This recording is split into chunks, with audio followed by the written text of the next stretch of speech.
तुम उनके साथ स्नान करते, इस कारण से तुमको स्नान का पुण्य हो गया। तुमने माघ स्नान किया था उनके साथ में, तुमने कार्तिक का स्नान किया, इस कारण से तुम्हारी गति स्वर्ग को हो रही है।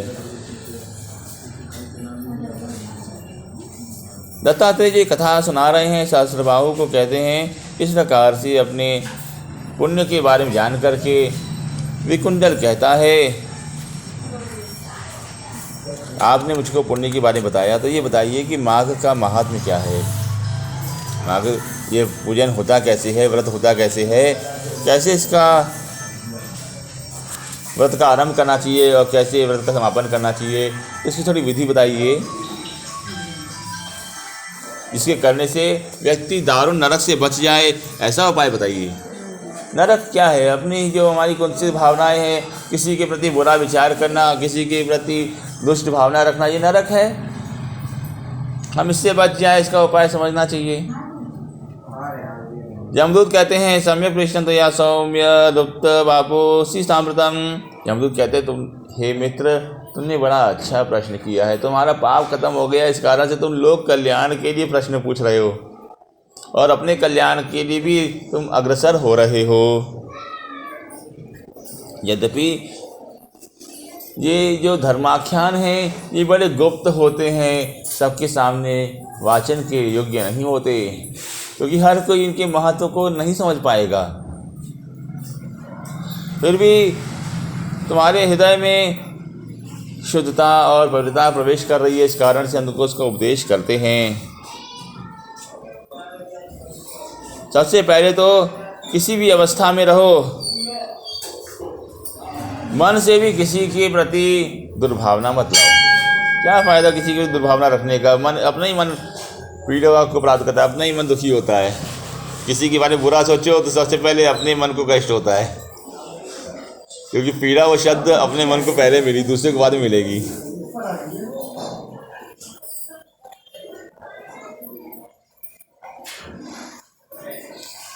जो किसी के बारे में बुरा नहीं सोचते वे कभी यम यातना को प्राप्त नहीं होते। जो लोगों की सहायता करने में, लोकोपकार में लगे रहते हैं, उनको यम यात्रा नहीं होती।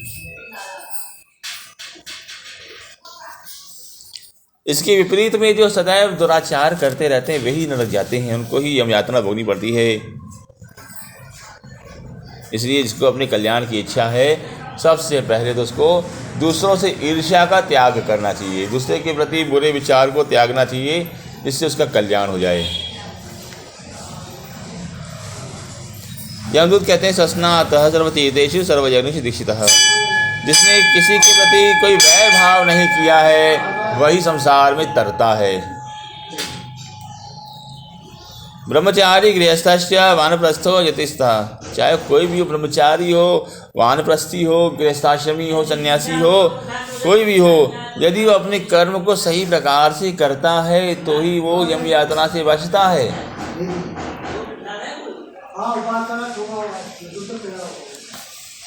अपने कर्म का परित्याग करके यदि कोई सोचे कि हम यम यातना से बच जाएंगे, मोक्ष मिलेगा, भगवत प्रीति मिलेगी, तो ऐसा नहीं है। अपने कर्म करना पड़ता है।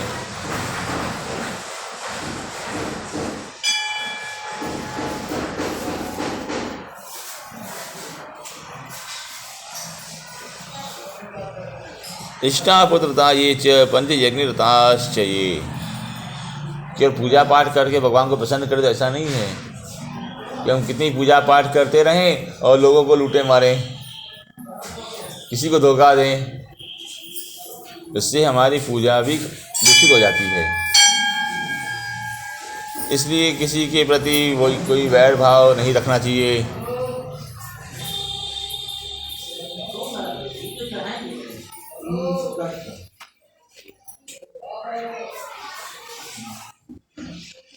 जो इंद्रियों पे नियंत्रण रखने वाले हैं उनको यम यातना नहीं झेलनी पड़ती।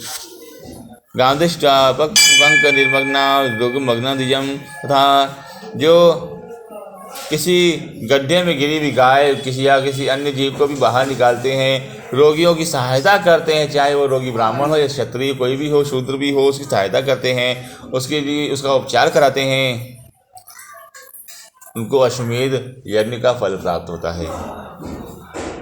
जो गाय को ग्रास देते हैं, गोग्रास देते हैं और गाय की सेवा करने वाले हैं, उनको यम यात्रा नहीं होती। जो वहाँ भी खूब तालाब ये सब बनाते हैं,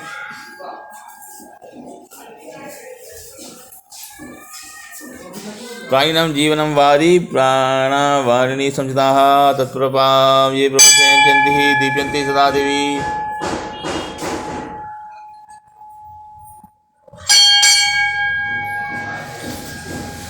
जो जलदान करते हैं, लोगों के लिए जल की व्यवस्था कराते हैं। वैशाख में जलदान होता है, वैशाख गर्मी के मौसम में, जाड़े के मौसम में ईंधन का दान करें।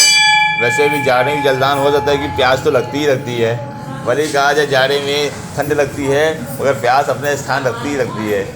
तो जलदान का यहाँ भी महादेव को प्यासा आ गया तो क्या मना करेंगे कि जाड़ा है तो पानी देंगे, ये जाड़ा गर्मी में ही पानी देंगे, ऐसा नहीं है। वरम भूमि रुहा पंच न तो कोष्ठ रुहा दश पुत्री पुष्पई पतई पुष्पई फलई मूलई गुरवंती पितृतर्पणम। जो पिता का तर्पण करते हैं, कितनी पूजा पाठ की जाए, धर्म संचय किया जाए, परंतु यदि माता पिता की सेवा नहीं करी तो सारा धर्म संचय नष्ट हो जाता है। मनुस्मृति में तो कहा गया कि जब तक माता पिता गुरु जीवित है तब तक किसी और देवता की उपासना की आवश्यकता ही नहीं है। मातृभक्त्या यह लोकम कहते, मनु कहते हैं कि यदि मातृभक्ति की जाए तो मातृभक्ति से इस लोक की सुख की प्राप्ति होती है। पितृभक्त्या तो मध्यमम, पितृ सेवा से, पितरों की सेवा से स्वर्ग की प्राप्ति होती है। गुरु शुश्रूषया ब्रह्मलोकम समश्नुते, गुरु की सेवा करने से ब्रह्मलोक, सत्यलोक या परब्रह्म की सेवा प्राप्त होती है।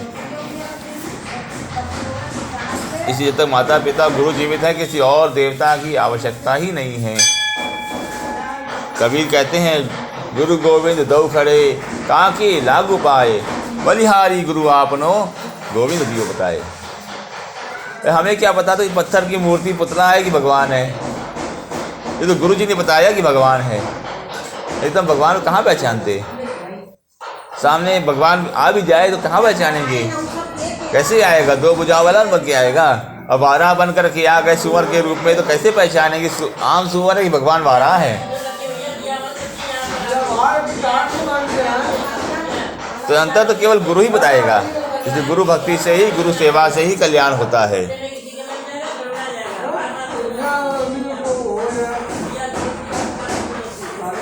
गुरु सेवा करने वाले कभी नरक नहीं जाते, तुलसी का पूजन करने वाले नरक नहीं जाते। नर्मदा का दर्शन, गंगा का स्नान और तुलसी वन की रक्षा करने वाले नरक में नहीं जाते।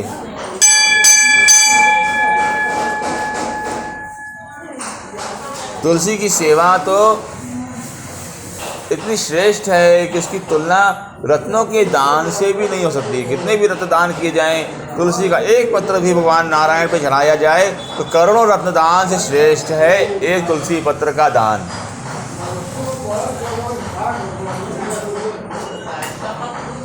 तुलसी मंजरी विस्तु कुर्यात हरिहराचनम, तुलसी की मंजरी से हरिहर की पूजा करनी चाहिए। अब हर की पूजा तो नहीं होती तुलसी की मंजरी से। कार्तिक में चतुर्दशी के दिन कर सकते हैं, वैकुंठ चतुर्दशी के दिन। स्वाट के रत्न के व पार्थिव व स्वयंभुवी, जो शिवलिंग की सेवा करते हैं उनको भी नरक नहीं जाना पड़ता। किसी प्रकार का शिवलिंग हो या ओम नमः शिवाय परम पावन जो भगवान शिव का पंचाक्षरी मंत्र है, इसका जो जाप करने वाले हैं इनको भी यम यात्रा नहीं होती।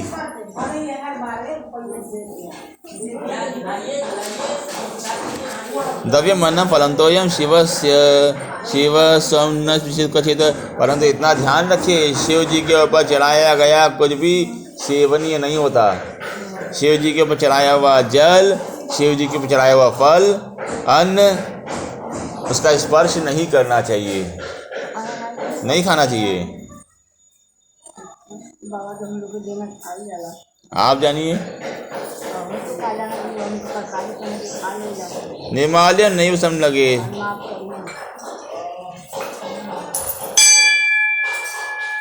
निर्माल्यम नैव संगेत गुपे सर्वं च दक्षिपेत।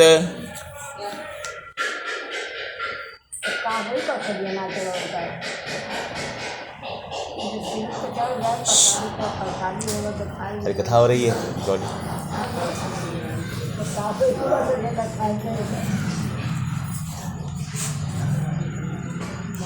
निर्माल्यम नैव सलंघेत कृपे सर्वं च तत्क्षिपेत। कभी भी निर्माल्य को लांघना नहीं चाहिए। कभी माला फूल पड़ा हो, देवता को अर्चित किया हो, देवता को पूजन किया हो, उसको लांघना नहीं चाहिए। वैसे भी किसी को लांघना नहीं चाहिए, लांघने से यह दोष होता है। यति नासतनम वैश्य, यतियों सन्यासियों के निवास के लिए आश्रम बनाना चाहिए। ब्रह्मशाला जो विपुलाम ब्राह्मण से मंदिराम, ब्रह्मशाला का निर्माण करे, वेदों के पाठ के लिए ब्राह्मणों के लिए शाला बनवाए। ऐसा करने वाला व्यक्ति कभी नरक नहीं जाता। वृक्षों को लगाए, वृक्ष लगाने वाला व्यक्ति नरक नहीं जाता। जो पेड़ों का संरक्षण करता है, नहीं लगा सकता तो संरक्षण करे, फालतू में न काटे, पत्ते न तोड़े, जल डाले।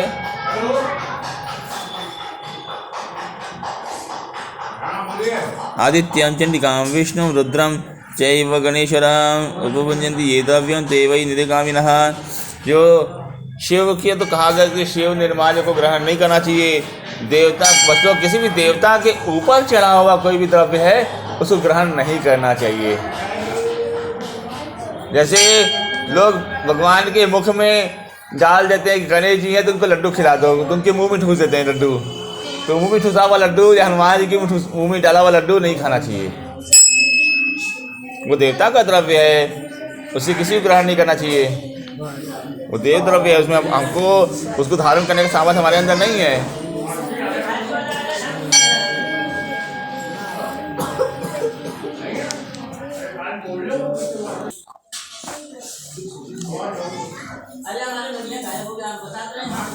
अभोज्यम मणिनामन्नम भुक्त्वा चांद्रायणम चरेत।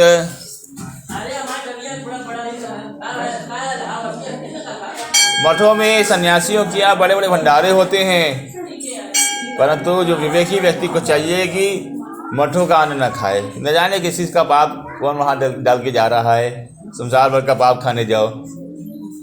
भंडारा होता है, भंडारे में क्या है, सब पाप ही तो उतरता है।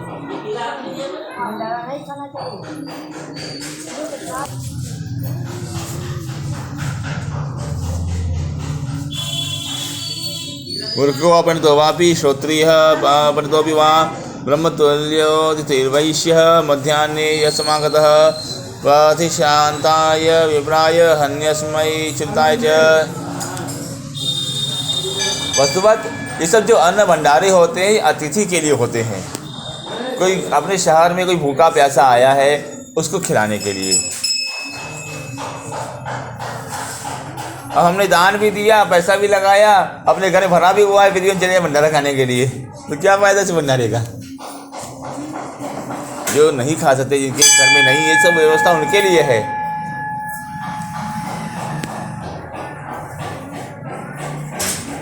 ऐसे में होगा क्या कि जब हमको जरूरत होगी तो हमको मिलेगा नहीं। रोज भंडारा खाने चले गए तो जिस दिन घर में खाने को नहीं है तो देवी देखे कि इसने तो सारे भंडारे अपने पहले खत्म कर रखे, अब कहाँ से भंडारा आएगा। तो नहीं मिलता, भूखे रहना पड़ता है, चाहे सालों भूखे रहना पड़े। तो जब घर में हो तो बांटो, जब नहीं हो तो जाओ भंडारे में।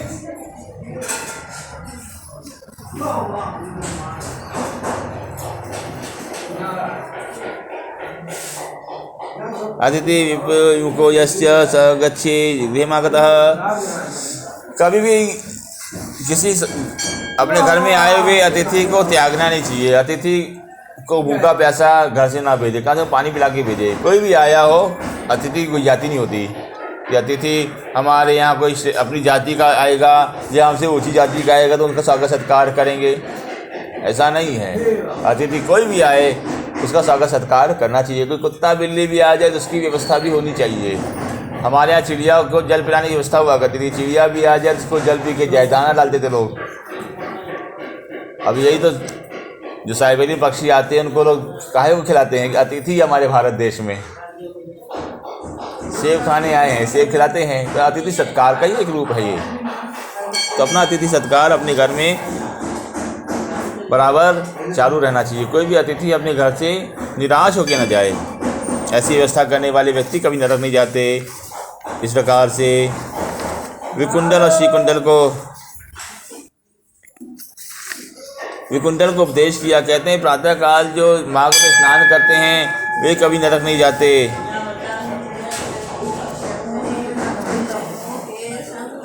तीर्थे प्रतिग्रहास्त्याज्य त्याज्य धर्म से विक्रिय दुर्जराम्पातकं तीर्थे दुर्जरश्च प्रतिग्रह तीर्थे शिवदुर्जरं सर्वमेतं ते नरकं व्रजेत सकृत गंगा वसीं स्नात्वा भूतो गंगानवारिणा।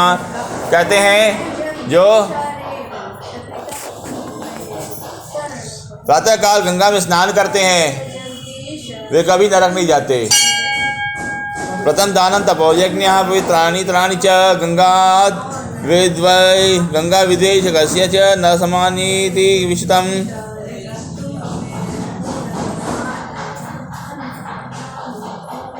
नरक पाप रोग सब गंगा से डरते हैं, ये कभी गंगा में जाते नहीं। धर्म द्रव्यम धर्म बीजम वैकुंठम चरणच्युतम। अपने जो हमने धर्म से द्रव्य कमाया है, यानी कि हमने अपने कर्तव्य का पालन करते जो द्रव्य कमाया, ईमानदारी से पैसा कमाया है, उसका दान देना चाहिए और उसी का वो भोग भी करना चाहिए। यद ब्रह्म वै न संदेहो निर्गुणं प्रकृते परः तेन किं समतां गच्छेदपि ब्रह्मांगोलके गंगेति नाम ग्रहणा योजनानां शतैरपि नरो नरकं याति किं तया सदृशं भवेत्। इस प्रकार से यहाँ पे गंगा स्नान का महत्व बताया गया। गौशाला का भी बड़ा महात्म्य है कि गौशाला बनाने वाले, गौ की सेवा करने वाले नरक नहीं जाते। सहस्त्र गोदान, यदि किसी भी सामर्थ्य सहस्त्र गोदान करे, नहीं सामर्थ्य है तो एक गोदान भी करे, वो भी नहीं कर सकता तो दूसरे को प्रेरित करे। प्रेरित करने वाले को भी दान का फल मिलता है। इष्टताश्च श्रियोधन्याः क्षीरस्य परिरक्षणात्। और सबसे बड़ी सेवा तो उनकी होती जो जिनके पति सब कार्य करते हैं। पति धर्मात्मा है, इसकी सेवा करने वाली पत्नी को भी सारे पुण्य मिल जाते हैं, सेवक को भी पुण्य मिलता है। शीलभंगेन नारीणाम यमलोक सुदारुणः। जो स्त्री अपने शील की, अपने गुणधर्म की रक्षा करती है, उसको भी नरक नहीं जाना पड़ता। उसके स्वभाव से उसके पति के भी नरक यातना से मुक्ति होती है। इस प्रकार से यहाँ यम यातनाओं का उपदेश हुआ। बाकी जो कथाएं हैं, जैसे विकुंडल का उद्धार हुआ, श्रीकुंडल का उद्धार हुआ विकुंडल के द्वारा, यह कथा प्रसंग आगे क्रम में होगा। श्री कृष्ण। त्रिवेणी माधवं सोमं भरद्वाजं च वासुकीं वंदे क्षयवटं शेषं प्रयागं तीर्थनायकं कृष्णाय वासुदेवाय हरये परमात्मने प्रणतक्लेशनाशाय गोविंदाय नमो नमः।